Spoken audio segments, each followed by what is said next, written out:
Need to study macroeconomics. देखो, macroeconomics क्यों पढ़ना है, this is very theoretical question आ सकता है कि भाई मैक्रो इकोनॉमिक्स क्यों पढ़ना है। तो for an individual macro economics मुझे एज एन इंडिविजुअल क्यों पढ़ना होगा, मुझे पता होना चाहिए सरकार कैसे चल रही है, इकोनॉमी में क्या चल रहा है, क्योंकि अल्टीमेटली मैक्रो लेवल पे जो भी होगा उसका इम्पैक्ट हमारे ऊपर आएगा।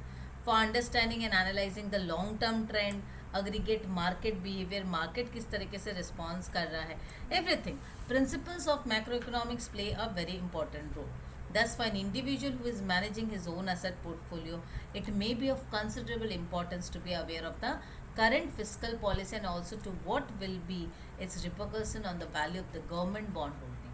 अगर कोई आदमी खुद अपना एसेट पोर्टफोलियो कर रहा है, पैसे लगा रहा है, एज एन इन्वेस्टर आप समझ लो, तुम एसेट मैनेज कर रहे हो या मनी में पैसा लगा, मनी मार्केट में, कैपिटल मार्केट में पैसा लगा रहे हो, तब तो सबसे ज़्यादा ज़रूरत है। मेरे घर पे देखो CNBC चलता रहता, मुझे तो समझ में नहीं आया, उतना डिटेल्स देखते भी नहीं, मैं पापा ही देखते रहते दिन भर। ग्रीन ग्रीन मार्केट, ग्रीन लाल पीला सब तरह का मार्केट, स्टॉक मार्केट। हाँ, मुझे उसमें इंटरेस्ट नहीं है, but yes it is very important for people who are involve in to this.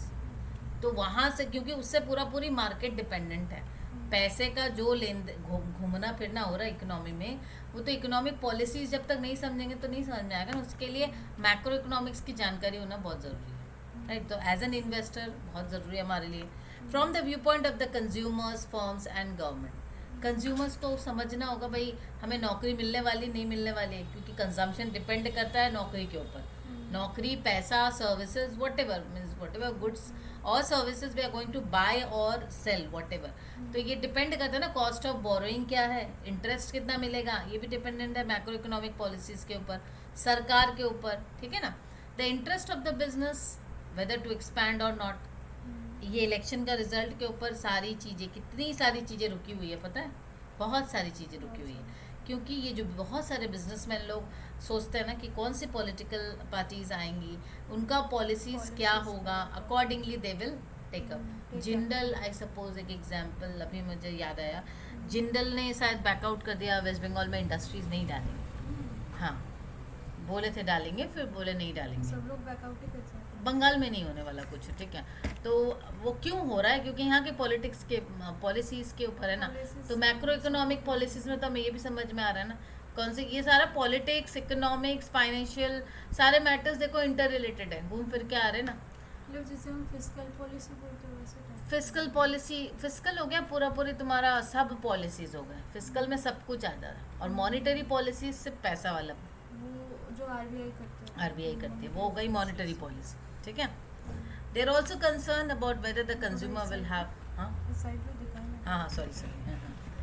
So interest of the business lies in knowing whether और नॉट टू एक्सपैंड प्रोडक्शन। और business वाले सोचेंगे production करना है नहीं करना है सोचेंगे, ठीक है। अब दोनों कॉन्सेप्ट हो गए ना, एक तो किस जगह पर करना है, वहाँ की पॉलिटिकल सिनेरियो भी हो गई, इकोनॉमिक पॉलिसीज भी समझनी है, कहाँ लगाना है नहीं लगाना है, इंटरनेशनल लेवल पे भी आ जाता है। सेकेंड थिंग, दूसरा बात हो गया, मैं इकोनॉमिक के सिचुएशंस को समझूंगी from their policies, the monetary results and all those thing.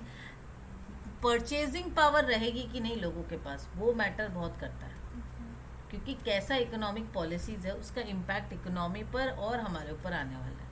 तो वो डिफाइन करेगा purchasing power of the people. तो हमारी परचेजिंग पावर रहेगी नहीं रहेगी खरीदने के लिए, वो यहाँ से डिपेंडेंट है। The government is concern with the macro economy when planning is budget and taxes. अब गवर्नमेंट का तो है ही भाई काम ही मैक्रो इकोनॉमिक्स है, ठीक है, everything. From the view point of N economics performance, अगर हमें समझना इकोनॉमी का परफॉर्मेंस कैसा है तो कैसे पता चलेगा, सीधी सी बात है, मैक्रो इकोनॉमिक्स का डिस्कशन या बिना समझे इन्फ्लेशन कितना है, अनएम्प्लॉयमेंट रेट क्या है, ट्रेड परफॉर्मेंस, बीओपी क्या है, सेंट्रल बैंक क्या पॉलिसीज ले रही है, all those thing can only be understand when we are studying macro economy. From the view point of economy stability and growth, अगर आप इकोनॉमी की स्टेबिलिटी या ग्रोथ को समझना चाहते हो कि इकोनॉमी कितना स्टेबल है या ग्रोथ कैसा चल रहा है, उसके लिए हमें बिजनेस साइकिल को समझना पड़ेगा, वो मैं अलग से समझाऊंगी। इंक्रीज इन नेशनल इनकम, अब नेशनल इनकम का पूरा चैप्टर ही अपने पढ़ने वाले हैं, वो भी अलग से समझेंगे। Both the government and the corporations utilise macro economic models and their forecast to foster the process of development and also in the evaluation of economic policies and the business strategies। तो ये government और corporations, companies को भी और government को भी। Government policies बनाने के लिए और कॉरपोरेट्स पॉलिसीज का क्या होने वाला इम्पैक्ट, मेरे ऊपर वो बम फोड़ेगा तो मेरे ऊपर क्या होगा। Corporations utilise the macro economic models. ये जो मेक इन इंडिया का जो प्रोजेक्ट, इससे इकोनॉमी में काफ़ी डेवलपमेंट हुई। कंट्री में काफ़ी मेक इन इंडिया के प्रोजेक्ट्स आए, बाहर से बहुत सारे इंडस्ट्रीज़ यहाँ डेवलप हुई, इकोनॉमी में प्रॉस्पेरिटी आई है, ऐसा नहीं है। ठीक है, अब नो डाउट जिसको नौकरी मिलनी है मिलेगी, जिसको नहीं मिलनी है उसको नहीं मिलेगी, that is different thing. Competition population भी तो बढ़ रहा है ना, population growth is again means if largest populated. देखो अगर मैं बात करूँ कि भाई ग्रोथ कितना हो रहा है, ग्रोथ के संग तो सिर्फ मैं नेशनल इनकम के बारे में बात नहीं कर सकती ना, पॉपुलेशन को भी देखना पड़ेगा। मैं 50 साल पहले की पॉपुलेशन का नेशनल इनकम के संग या ग्रोथ के संग बात करूँ तो नहीं चलेगा।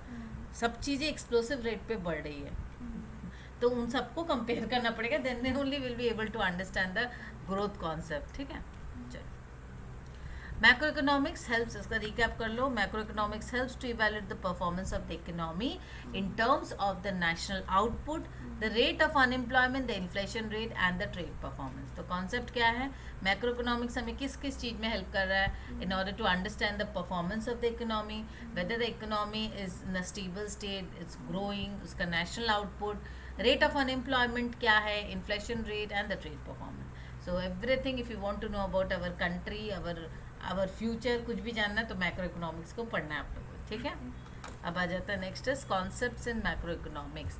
मैक्रो इकोनॉमिक्स के डिफरेंट कॉन्सेप्ट्स को लेकर अपने यहाँ स्टडी करते हैं।